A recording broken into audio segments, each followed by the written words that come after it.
If you could defer the taxes associated with the sale of your business for up to 30 years, would you be interested?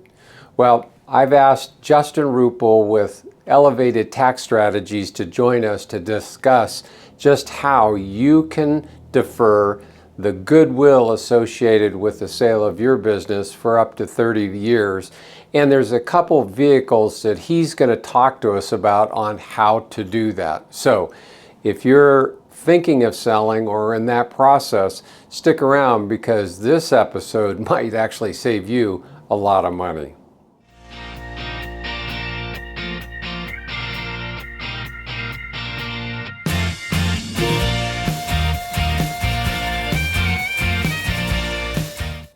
Justin, thanks for joining us on the channel, and I'm really looking forward to talking to you about tax deferral on the proceeds of the sale of either a business or real estate. A lot of times with clients that I work with, we try and work with them 2 years in advance and really think about exit planning and really want them to go talk to their accountant about what are they going to do or how they're going to pay those taxes when they come due. That's the one thing that most of them don't do until the very end. And so when I was in contact with Shelley, who's sitting over there off camera, and brought me, to start to describe this program, and then we met, I was really excited because I think it's really beneficial for almost any seller to consider this. But consider it up front, because as we go through this conversation, I think you're going to point a few things out that will be helpful in negotiations, especially around allocation of assets when you get ready to close. It matters. Yep, it matters. So tell me a little bit about Elevated Tax Strategies and who you guys are and what you do. Sure. Well, first of all, thanks for having me join you here. No it's problem. Great to be here. Yeah. So my company is Elevated Tax Strategies. So we work with business owners and real estate investors to help them take advantage of advanced tax strategies, overlook tax savings opportunities that your typical CPA that does tax returns compliance work, they don't specialize in. Right. So we don't replace anybody's tax professionals or the financial kind of consultants and advisors they may have on their team, but we augment that and complement that, help them explore strategies, especially when it comes to a major transaction. For many owners, the largest transaction of their life. Absolutely. In selling their business and or real estate, and helping them consider in advance the tax impact of that, and then what strategies and opportunities could they take advantage of to really make those proceeds go farther. Like you said, often that's not always considered until the 11th hour or even after midnight when the deal's done. And it's something I've commented. I remember I was at an event on exit planning. I was part of a panel. We're talking about valuation. We spent so much time talking about valuations. Very important. Yep. But as we were closing out, I was like, can I just say one more thing? And I made a comment. I was like, here, all this stuff is super important. It has to do with growing the enterprise value of your business and all of that. But just keep in mind that sometimes so much time and energy is put into maybe getting another 10, 20% of value out of your business. Right. Only then to close and immediately give 30, 40% to the government. Right. And not having considered that part of it too. It's both. Right. And so we're focusing on that. What opportunities can we make the most of this money? Because it's not just about how much you get for your business, how much you keep out of that money for your business and what you can use it for next. And so that's the kind of opportunities we want to bring. So when we sit down with a potential seller, we're looking at an exit strategy. And for us, it's really about doing evaluation, talking to them, and then making sure they understand that, okay, pre-tax, this is probably what you walk away with or within a range. Yeah. Now, go talk to your financial planner to see if this is icing on the cake or how much of this is going to be needed for you to retire. So, and really think about that. As far as, are you able to retire? Is this going to give you enough out of the sale of the business to retire? So a lot of times we find sellers, they need to pay that 30 or 40% because they need that money immediately to either pay off houses or to do whatever. But for the larger transactions where they're getting $600, $700, $800 million, $2 million, there's often an opportunity here, and that's what I really wanted to talk to you about. So, and again, for anybody that's watching this, take advantage of this early. Don't wait till the last minute. 'Cause Yes, as absolutely. we walk through this presentation today. So, at a macro level, just describe what this tax deferral plan kind of looks like. Yeah, absolutely. One thing to mention, especially as we talk about something that for anyone watching, listening today, Yeah. maybe you think, oh, I've never heard of this. And sometimes when we talk to business owners, or Right. even sometimes they're tax professionals, like their CPA, and we're introducing a strategy or a concept that has not been considered before, something they're unfamiliar with, it raises concerns of, is this legitimate, and things Right. like that. And so there was an article produced by the Wall Street Journal not too long ago where they did some research about small medium businesses and how they took advantage of different tax breaks and tax opportunities. And there's a quote from it that says, eligible business obtain as little as 5% of the main tax breaks they're entitled to claim. And so they determined that there is a crazy amount of money being left on the table because of tax savings opportunities and tax breaks in the tax code that they're not taking advantage of. And mainly because a CPA, tax preparer, can't know everything about the tax code. No one person can. You can't expect your general doctor to do heart surgery. It's more specialized. It's specialized. So I say that, just bringing that up from the front end, that sometimes these aren't as well known, and which means they're also being underutilized, which means there's opportunities here. Yeah. When you're coming up to a sell of a highly appreciated asset, which means an asset that have grown in value, like real estate or your business, or sometimes a combination of both, if you're selling both together, that is going to trigger, for usually a large portion of that sell is a capital gain, which is an increase of value from what you acquired it for, or if you started it from nothing. More commonly referred to as goodwill. Goodwill value, yeah. So in an asset sale, that's usually the goodwill value portion. Right. In a stock sale, it's generally the entire proceeds minus your basis. If you had acquired that stock for some amount of money, that's your basis. So either way, that's subject to capital gains. And there is a way built into the tax code to defer that capital gains over time and not pay it all up front. It's Section 453 of the tax code. Section 453 governs installment agreements. Now, a lot of times there's familiarity around an installment agreement. For example, a lot of business sales, part of the structure is where the seller carries a note. Right. That's a form of installment agreement, because if you carry a note for, let's say, $300,000 seller carry note, you don't pay tax for that $300,000. It's not until you get the payments over the next 1, 2, 5 years, however long it's structured. And that is great, and that's a way to defer tax for those payments. Well, what about the proceeds you're going to get day one right up front and have the large tax at a big portion taken away? There are strategies and programs that you can convert that cash sale into a form of installment sale that keeps the money captured tax-free. So think of like a 401k or an IRA. Yeah. So that's a similar concept. A little different because that's qualified money. There's other rules around that, like retirement age, things like that. That doesn't apply to this. But the concept of it's capturing pre-tax dollars held away from you, so you're not consuming it yet. But hey, this is still my money, but I want to capitalize on this. I want to invest it. I want to grow pre-tax dollars, which means a larger amount that can grow more rapidly and accumulate value over time. And then I'll pay tax gradually as I take disbursements out of this. So that's effectively what these strategies do. A Section 453 deferral is a way to capture the funds tax-free, tax deferred. Tax deferred. I got to be careful to say, and I let people know, like, oh, am I eliminating my tax? Well, no, this is you will pay deferring your tax, taxes. But ultimately, when you really pencil it out, this money goes much farther. Some of our sellers use these structures to be able to defer the funds for a long period of time, the taxes over a long period of time, because they're not at retirement age yet. They have another 10, 20 years in them. And hey, I want this money to really grow in value, tax deferred, and then when I need it, I can pull from it. I have others that are selling and immediately are moving into retirement. And then they really do treat it like an IRA. Right.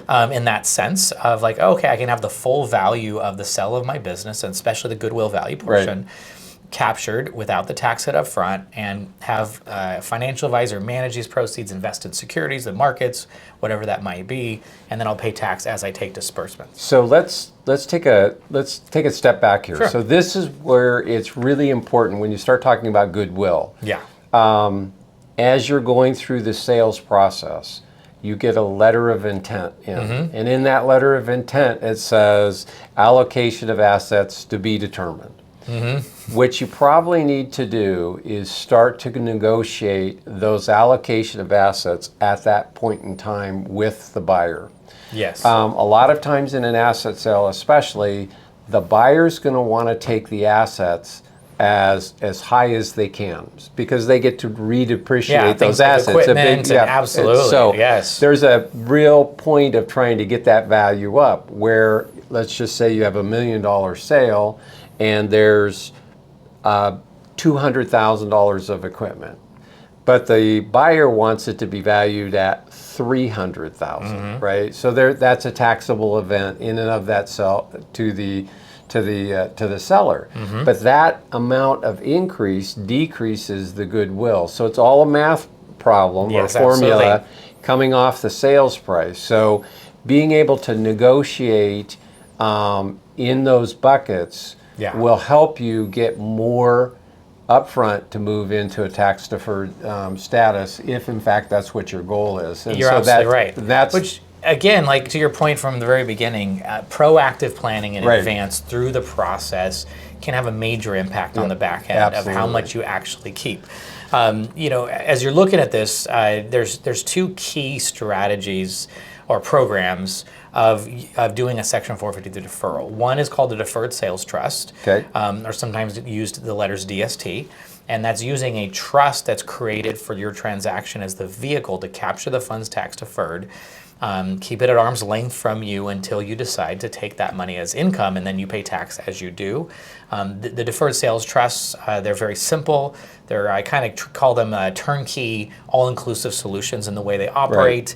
Right. And they can go down to a capital gains deferral of about $500,000 or more. So that means your goodwill value, the portion of the proceeds subject to capital gains, is about $500,000 and up. That's where that really becomes viable and a real meaningful solution that has good value. There's another version that is for larger transactions that has a lot more customization and flexibility to it. It's called the secured structured sale. They actually use an LLC partnership that is created to capture the proceeds. It's called a special purpose entity LLC. Either way, with the mechanics of it, that is something that typically we look at when the gain is about $4 million plus. So it's going to be some larger transactions. Right. But they accomplish the same purpose, and that is deferring the tax, allow you to reinvest the money. So it's almost like a way of telling the IRS, hey, just because I sold my business or I'm selling real estate, I'm not cashing out yet. Right. This money I want to still, I want to work for me. And so it allows you to do that. And that's when we sat down initially and we started talking about this, what I think really, other than deferring the taxes, the ability to reinvest. Yes. And so the vehicles that you're able to reinvest it, you can think about it as a IRA. So you can do traditional stocks. You can do other assets other than stocks. Much like rolling over and forming a C corporation and then moving your tax deferred, your IRA, into that corporation to buy the stock. So you're bringing up ways that you can do a self-directed IRA, right. Where you can do it outside of the typical securities your financial advisor invests in, where you can invest in buying businesses. That's called a Rob's rollover that you're referring to. You can invest in real estate with a self-directed IRA. Now, while it's not the identical vehicle as an IRA, there's some different nuances to the rules behind it. Similar concept in that there's a great range of flexibility in what you can invest in. It could be the typical markets and securities an advisor can do, or it can also be self-directed into, you can even use this money as seed money, tax-deferred dollars, as seed money for a new business venture. In fact, I'm working with a young couple right now, they're in their 30s. So they're nowhere near retirement yet. They got little children at home, and they're selling their business. And they close actually in just 2 weeks. And so they're using one of the Section 453 tax deferrals as a way to capture the proceeds, tax deferred. They're taking a little bit off the top directly to them. It's not all or nothing. You can decide. They're taking some they'll pay tax on, and what that's going to allow them to do is pay off some debt, do some work on their house, things like that. Like you said earlier, they can use year one. And then they're going to have this structure co-invest into a new business venture to insert their tax deferred dollars into a new startup that they're going to get going next year. And so it allows them to maximize the value of that sale by effectively rolling it over into new ventures. So it's really flexible in those regards. So we can use an example here actually as a way to kind of break down how this all look. So let's say we have a business here in Oregon, a manufacturer, and they're looking to sell for $8 million. Now, the things we're talking about here, the numbers, whether it's 8 million or 800,000 or 80 million, all of the same principles apply. Right. So we're going to use 8 million, use some easy round numbers here. So let's say this is an asset sale, which means we have allocations of different assets. So we have the inventory that the business has on hand, and let's say that's valued at 500,000. That's taxed if there's any gain on that inventory, like increase from what was paid for it. Right. It's taxed at ordinary income rates. Right. So this is why asset allocations matter, because they're taxed differently for the seller too. But generally, inventory is sold as a break even, so it doesn't create any tax liability. Accounts receivable, $500,000 of that rolls in, that's going to be taxed at ordinary income rates. You can't defer that. And then equipment, let's say there's $1 million of equipment that's been fully depreciated. They took advantage of bonus depreciation, Section 179. It's all been written off. Yep. So there's what's called depreciation recapture. That's a real thing. And that's also taxed at ordinary income. So how that equipment is, the value allocated to it affects how much is subject to ordinary income, which is a higher tax rate. Again, this is a negotiating point Yes. when you're doing the LOI and or the final if you start doing tax plan after the LOI is signed and we're working on the purchase agreement, you're too late. Too late. Exactly. And so here we are, early on, realizing, we know the buyer's going to want a high equipment value so they can redepreciate it. The seller's going to want to lower. So that becomes a negotiating point. And then let's say in this example, 6 million is the goodwill value. So that's what's going to create a capital gain. So that's the amount we can defer with a deferral structure. Is that And 6 even million. if that 6 million is half of it's in a seller note, or in half of it's coming as cash. Yeah, absolutely. Exactly. So, because this can be captured to effectively receive and capture tax deferred, whatever degree is brought cash up front. And if there's future payments in a note, working with a deal where there's an earn out a year later, which is itself a form of an installment note, it will capture those as well tax deferred. So it can be kind of a holding container for payments as they're received to not pay tax and be able to redeploy those funds in other investments. Awesome. So in a situation like this, where we have a $6 million for goodwill value, here in Oregon, that's subject to federal state capital gains. Federal, that's going to push them into the 20% federal tax bracket, and state's 9.9%, so roughly 30%. When you do the math on that, that's 1.794, just shy of $1.8 million taken right off the top. So imagine you work hard, build up a business, sell it for $8 million, and immediately 1.8 million is taken right off the top. And when you add the other ordinary income portions, could be as much as $2 million gone out of pushing all that hard to make an $8 million valuation. So tax planning really matters. So when we do a deferral structure, a lot of times we set up the deferral to defer for 30 years, which is a significant amount of time. So let's talk about that for a second. Yeah. Can you pick the duration? Yes. Okay. So that's flexible too. That's flexible too. Think of like getting a loan. You got a 30-year mortgage, you do a 15-year mortgage, because that's a form of a note. Right. And so that's how this works. There's flexibility into how far do you want to defer. So for this example, let's say we set up a 30-year deferral. Okay. I've had people talk, they're like, well, I don't know if I'm going to live 30 more years. I'm retiring. That's fine. We can do a shorter deferral. And also, the note that's received in exchange for the funds can be inherited by your heirs and continues the deferral. And so your children, let's say, could receive the note, even if you're only 20 years into the 30 years and the seller passes, the children can receive the note and continue the deferral if they choose, or they can liquidate it and pay the tax and close it out. Whatever the value is at that time. At that exactly. price. Okay. And so let's assume this money, all $6 million, is captured within a Section 453 tax deferral, and which means we're deferring that $1.794 million of capital gains taxes. So it's not due today. Right. It's due when you take the funds 30 years later, as far as the principal funds. That's paying the money back to you that you deferred. And let's assume the money is going to sit into this deferral structure and be invested in the markets, in securities, stocks, bonds, whatever allocations the advisor does. And let's say it gets an annual rate of return of 7%. So, and you'll see this on the screen, we have a graph that shows how it can perform differently with that assumed rate of return. So on our graph, you got a red line that shows if you were to just pay the tax, which is typically what CPA is going to say, hey, just pay the tax, and then you give it to your financial advisor, say, hey, go to town, give me at least 7% a year. That is going to start at 4.2 million after you pay the tax on the 6 million. And if it compounds over 30 years at 7%, it's going to get to a value of about $32 million. Now, that's That's still some good growth. Yep. Now, naturally, in any real scenario, someone might take disbursements and, Yep. and payments over time. But let's just assume we're just talking growth potential here. The numbers will pencil out all the same in the same proportions, no matter how you slice and dice it. And let's say you took that same $6 million tax deferred, give it to your financial advisor within this deferral structure, and they invested it making the same rate of return.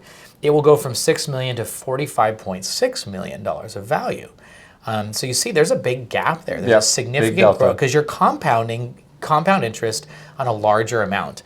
There's also at the bottom of the graph a really tiny gray line that shows the present value of the tax bill. So the other great play this is here, it's a time value of money play. Right. It's a hedge against inflation play. Because here's the idea. When you're deferring the tax bill for 10, 20, 30 years, when you do take receipt of those funds and pay the tax, you're paying it based on the value of that business sale 10, 20, 30 years prior. So you are not paying the tax on the inflated amount, but on the original transaction. So the present value of the tax bill diminishes because of inflation. Right. So over a 30-year period, just assuming a 3% inflation rate, the value of that tax bill goes from 1.8 million down to 553,000. So 30 years later, the cost in today's dollars originally is about $500,000. So that's a diminishing effect while your money's working for you. Right. And so you get both sides of the equation, you win, is what I'm saying. So the advantage in those two scenarios is about a $13.5 million advantage by deferring the $1.8 million of tax. And again, I think the other point here is those are rate of return showing you what you can do. Yes. You can use the money in either the trust or the LLC version. The LLC version for a lot of different types of investments. And so those investments, can you pull money out of those investments like an IRA saying, I'm going to make a distribution of X? Yes. Absolutely. So one way, there's another slide that you can take a look at on the screen that shows kind of a flow chart. Right. Very basic. There's 4 boxes on this thing.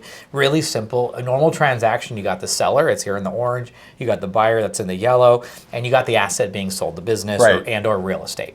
And so the seller's going to receive sales proceeds and the buyer's getting the asset. Right. And so this tax deferral entity steps right in the middle and intercepts effectively the proceeds and in exchange gives the seller a Section 453 secured note saying, hey, these funds are yours and they belong to you and they're owed to you and we're going to hold them tax deferred and invest. So at any point in time, the seller can request one of two things.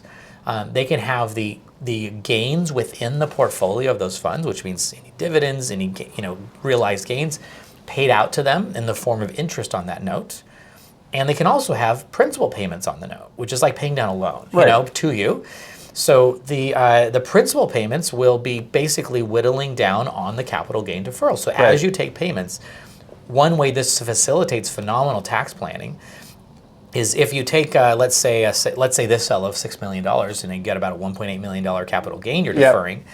Well, what if you take $200,000, $300,000, $400,000 of principal payments annually over the next so many years? Capital gains goes from 15% to 20% at around $600,000, $700,000 of income. Well, if you keep that in the 15% bracket, you're actually going to pay less tax over time by gradually liquidating this at lower rates. And it's also the flexibility. Yes. So you're not locked down. So you're not handing over $6 million and you can't touch it for 10 or 15 years. Yeah, or even 30. Yes. Or 30 years. Yes, exactly. So you can take the... You can accelerate it. Yep. You can say, hey, 5 years in, this is great. I love it. I've been able to grow it. I want to liquidate this now. I'll pay the tax now, or whatever that is. Yeah, and I thought this slide was important just because it really kind of demonstrates how this works, right? Yeah. The proceeds come from the buyer into the trust or the LLC in exchange for the note, and then you can start that process. So absolutely. I just think the flexibility of this is phenomenal. It's not for everyone. But again, it really helps if you start early before the LOI is signed and negotiated, prior to when you're thinking about an exit planning, talking about this with your financial planner or contacting you guys so you can set something up and give them some advice and walk them through their different potential options. So, and I can tell you, we're often working with the CPA as well as the client's financial advisor, because when they come to ask us about these deferral strategies, one of the first questions we ask, besides understanding the structure of their deal and the potential tax impact so they can make these decisions, is what do you need these proceeds for? Or what's your goals or plans for these proceeds? Because that informs what you're going to do with them. Because I have some that someone told them about investing in an opportunity zone as a way to defer taxes and have long-term tax-deferred growth or even potential tax-free growth. But you got a 10-year hold period. And so that's not for everybody. And there's consequences to that you've got to consider based on what do I need these proceeds to be for me and my life and my income needs and whatever that might be. So and that's always really around that exit planning. It's just, we like to get you 2 years ahead of time. Because we can do a lot of things to help you not only make your business more sellable, increase the value, but more importantly, increase what you take home from the sale of your business. And this kind of just fits into that strategy quite a bit. Well, Justin, this has been really, really informative. And Thank you. The purpose of our channel, as always, is really informational.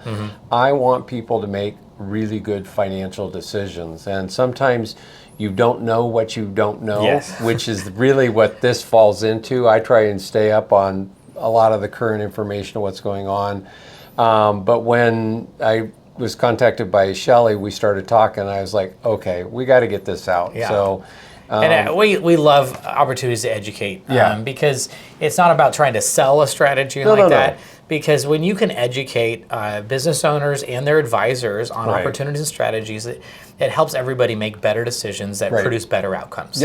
This strategy is not for everybody, but it's for more than maybe realize if they've not heard of it before. And we like the government, but we really don't want to give them that much money. There's nothing in the tax code that says you need to pay more than you're legally required to. Absolutely. And different kinds of strategies like this, larger corporations, ultra wealthy, they're employing sophisticated advisors to help them create, phenomenal tax outcomes to help them grow their investments or their business and their wealth. And there's nothing wrong with that if you're playing within the rules. And so we love making those opportunities accessible to the small, medium business owner. So a little bit more about you, your business. Now, what markets do you serve geographically? So what's unique about us, because of its kind of strategy focus, is that there's no geographic region beyond the U.S. itself. So we're working within strategies and opportunities based on the U.S. tax code. So if it's an opportunity or transaction taking place with a U.S. taxpayer, then there are opportunities we can help explore for them. And the way that we approach it, we take kind of a consultative educational approach in that we meet with clients, understand what they're doing, help them consider the tax impact, help them explore opportunities, and we do all that complimentary on the front end. There's no cost involved until it's been determined by the client and their advisors that this is the path we want to go, and then we look at, okay, what are the fee structures and what are the costs involved in that. So talk a little bit about that, because you and I talked off camera about that with the difference between the LLC and a trust and the advisors that you hire for each one of those to manage. A part of the difference is with the Deferred Sales Trust I described earlier as kind of being turnkey or all-inclusive, which has great value because of its simplicity. It's like you're working with one team and they're handling everything and they do a really great job. But within that team, they have the trustee that holds it, there's the legal team, and as well as the financial advisor that acts as the investment advisor to work with the seller on how they want this invested. But that's within that team. The secured structured sale, which is the LLC version, that's unique and has higher threshold as far as the dollar amount where it makes sense. I mentioned about $4 million and plus in gains, to where the seller would appoint their own existing financial advisor or investment advisor to manage those proceeds. Because the team that facilitates that structure, their role is simply to manage the structure, hold its compliance intact, and support that from a structural and tax planning standpoint. They don't make any investment decisions or allocations on behalf of the seller. They allow the seller to bring their own advisor into that equation. So there's more flexibility, some more customization, a little more moving parts to it. But when you're dealing with larger transactions, that's often what's needed. No, I get it. Okay, well, I thought that was important to talk about on the transaction. Yeah, you know, another thing really important to talk about, because you mentioned education, stuff like Yeah. that. We're talking about financial advisors, investments, tax, there's legal sides to all this. It's important that any conversations like this, Yep. This is all educational. Right. You know, if anyone listening wants to seek out any of these, this is not tax advice, this is not legal advice, it's Right. not investment advice. This is educational. You know, you need your advisors, and we can bring ours to the table as well to consider your particular facts and circumstances and situation Right. for you to make the best decision. Yeah. Well, Justin, thank you so You're much welcome. for stopping by. It's a I really pleasure. appreciate this. I will leave Justin's contact information and Shelley's in the closing portion of the video. So until then, I hope everybody has a great day, and we'll see you on the next video. Thank you. I want to thank Justin for stopping by and sharing his expertise on how to defer taxes in the sale of your business and or real estate. I'm going to leave Justin and Shelley's contact information below so that you can contact them directly to see if you can take advantage of this tax strategy. Again, thanks to Justin and Shelley. And with that, if you get something out of this episode, please feel free to hit the like and subscribe. And with that, we'll see you on the next episode.